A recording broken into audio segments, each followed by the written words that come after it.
یہ ایک ایسا بابرکت وظیفہ ہے جو بھی کرے گا اس کے ساری زندگی کے گناہ معاف ہو جائیں گے اور اسے حج کا ثواب نصیب ہوگا۔ یہ ایک عظیم روحانی عمل ہے جو دل کو سکون اور زندگی میں برکت عطا کرتا ہے۔ وہ وظیفہ یہ ہے: بسم اللہ الرحمن الرحیم، السلام علیکم ورحمۃ اللہ۔ میرے پیارے بھائیوں اور بہنوں، آج میں آپ کے لیے ایک ایسا خاص وظیفہ لے کر آیا ہوں جو اگر سچے دل اور یقین کے ساتھ کیا جائے تو اللہ تعالی ہمارے تمام گناہ معاف فرما دیتا ہے اور ہمیں حج کے برابر ثواب بھی عطا فرماتا ہے۔ یہ ایک ایسا روحانی خزانہ ہے جو زندگی میں برکت، مشکلات کے حل اور آخرت میں کامیابی کے دروازے کھول دیتا ہے۔ اگر آپ چاہتے ہیں کہ آپ کے گناہ معاف ہو جائیں، اللہ تعالیٰ کی رحمتیں آپ پر نازل ہوں اور آپ کو ایسا اجر ملے جو حج کے برابر ہو، تو اس ویڈیو کو آخر تک دھیان سے سنیں، کیونکہ میں اس وظیفے کا مکمل طریقہ، اس کی فضیلت اور اس کے برکات کے بارے میں تفصیل سے بتاؤں گا۔ اللہ عز و جل ہر شے کا مالک ہے۔ یوں تو سارے دن اور راتیں ہی اللہ تعالیٰ کی بنائی ہوئی ہیں،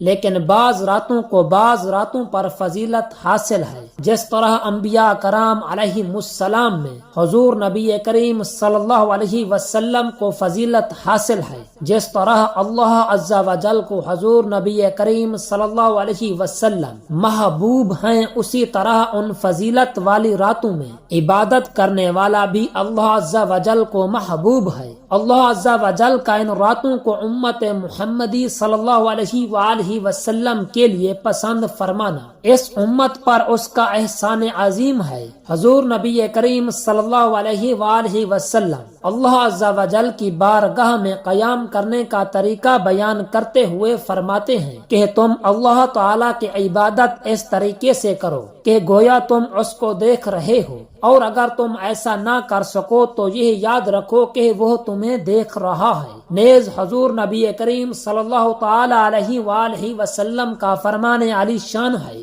کہ تم اپنے عبادتوں میں اخلاص پیدا کرو، کیونکہ جس کی عبادت میں خلوص ہوتا ہے وہ صادق ہوتا ہے۔ ایک اور موقع پر حضور نبی کریم صلی اللہ علیہ وسلم نے فرمایا کہ مجھے میرے رب نے ادب سکھایا اور بہت اچھا ادب سکھایا۔ ان احادیث کی روشنی میں معلوم ہوتا ہے کہ عبادت کرتے وقت خلوص نیت شامل حال ہونی چاہیے۔ اللہ عز و جل کی بارگاہ میں بندہ ادب اور عاجزی کے ساتھ کھڑا ہو۔ اللہ عز و جل کو عاجزی نہایت پسند ہے۔ اپنی دعاؤں میں خشوع و خضوع پیدا کرے تاکہ وہ دعائیں بارگاہ الہی میں درجہ قبولیت حاصل کریں۔ ان متبرک اور فضیلت والی راتوں میں قیام کی بڑی فضیلت ہے۔ ان راتوں میں اللہ عز و جل کے حضور اپنے گناہوں کی معافی مانگی جائے اور اس کے کرم کی بھیک مانگی جائے۔ اگر نیند کسی بھی طور پر افضل ہوتی تو یقیناً جنت میں بھی سونا ہوتا۔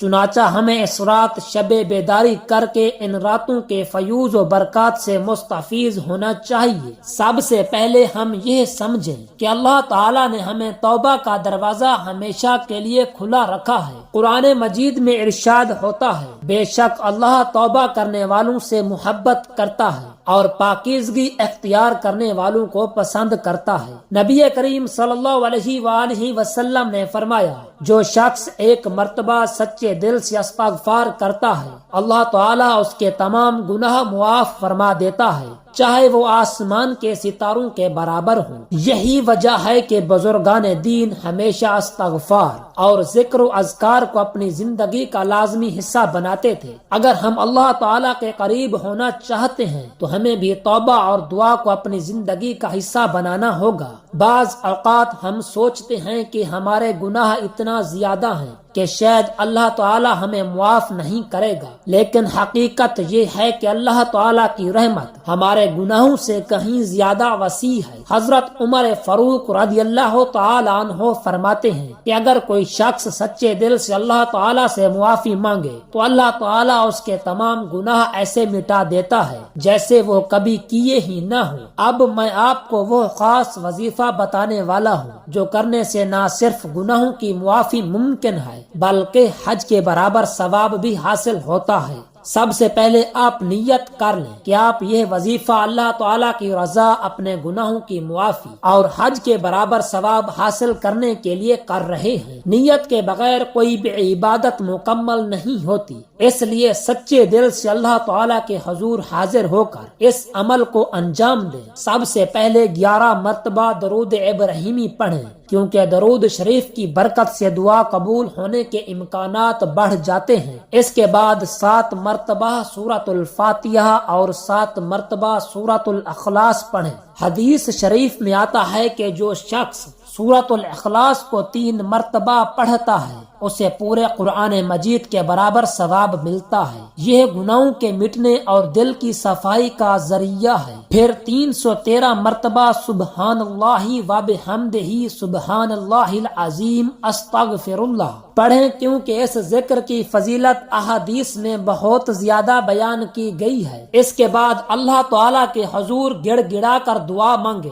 اپنی تمام غلطیوں، گناہوں اور کوتاہیوں پر معافی طلب کریں اور اللہ تعالیٰ سے دنیا و آخرت کی بھلائی کے لیے دعا کریں۔ اس وظیفے کی برکتیں بے شمار ہیں۔ سب سے پہلے تو اللہ تعالیٰ آپ کے سابقہ تمام گناہ معاف فرما دے گا۔ اگر کوئی قضا نمازیں باقی ہیں تو اللہ تعالیٰ کی رحمت سے معاف ہو سکتی ہیں۔ یہ عمل حج کے برابر ثواب عطا کرے گا، دل کو سکون اور نورانیت نصیب ہوگی، رزق میں بے پناہ اضافہ ہوگا، مشکلات ختم ہو جائیں گی اور زندگی میں برکت آئے گی۔ یہاں میں آپ کو ایک حقیقی واقعہ سنانا چاہتا ہوں۔ ایک شخص جو کئی سال سے نماز نہیں پڑھ رہا تھا، وہ دنیاوی مصروفات میں ایسا الجھا ہوا تھا کہ اس نے کبھی قضا نمازوں کے بارے میں سوچا ہی نہیں تھا۔ لیکن ایک دن اس نے کسی عالم دین سے سنا کہ اگر کوئی شخص سچے دل سے توبہ کرے، اللہ تعالیٰ کی طرف رجوع کرے اور یہ خاص وظیفہ کرے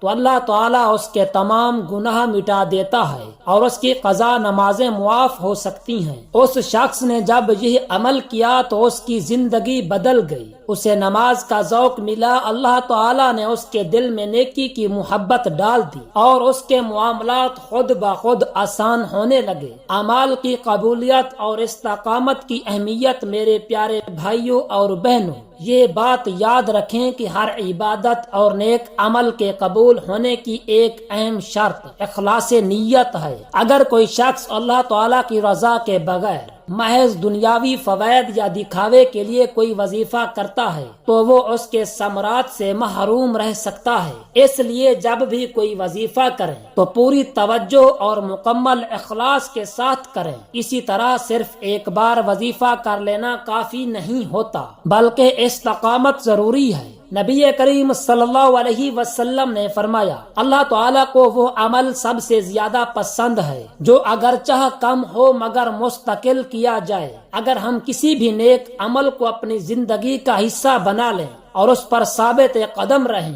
تو اس کا اثر ہماری روح پر بہت گہرا ہوتا ہے۔ عبادت میں عاجزی اور دعا کی قبولیت، اللہ تعالیٰ کے دربار میں دعا وہ چیز ہے جو بندے کو سب سے زیادہ اس کے رب کے قریب کر دیتی ہے۔ اللہ تعالیٰ خود فرماتا ہے، مجھ سے دعا مانگو میں قبول کروں گا۔ لہٰذا جب بھی آپ دعا کریں تو عاجزی اور گڑ گڑا کر اللہ تعالیٰ سے مدد مانگے۔ دعا کے وقت مکمل توجہ اللہ تعالیٰ کی طرف رکھیں اور اپنے دل کی گہرائیوں سے دعا مانگے۔ ایک بہت ہی پیاری حدیث میں آتا ہے کہ نبی کریم صلی اللہ علیہ وسلم نے فرمایا، اللہ تعالیٰ اس بندے کی دعا کو رد نہیں کرتا جو دل کی گہرائیوں سے دعا کرتا ہے اور اپنے ہاتھ اٹھا کر اللہ تعالیٰ سے دعا مانگتا ہے۔ پس ہمیں چاہیے کہ اللہ تعالیٰ کے سامنے ہمیشہ جھکیں، اس سے مدد طلب کریں اور اپنی دعاؤں میں عاجزی اور استقامت پیدا کریں تاکہ ہماری ہر دعا اور عبادت مقبول ہو۔ میرے عزیز بھائیوں اور بہنوں،